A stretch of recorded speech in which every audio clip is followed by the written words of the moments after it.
Hello, in this video I will show you how to enable Google Assistant to work on lock screen on INFINIX Hot 30i.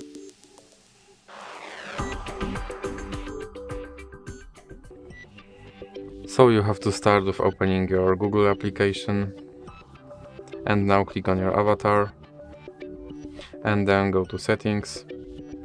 Now click on Google Assistant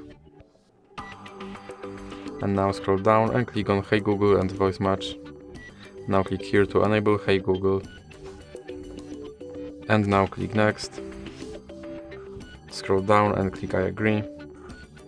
Now click Continue.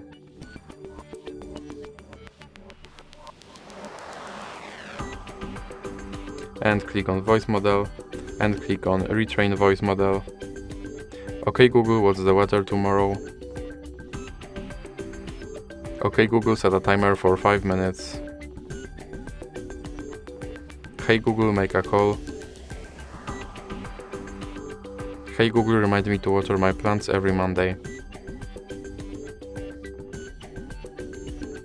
Now click Finish.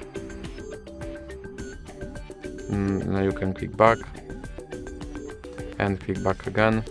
Now click on lock screen and click yes, I'm in, and make sure that this first option stays on.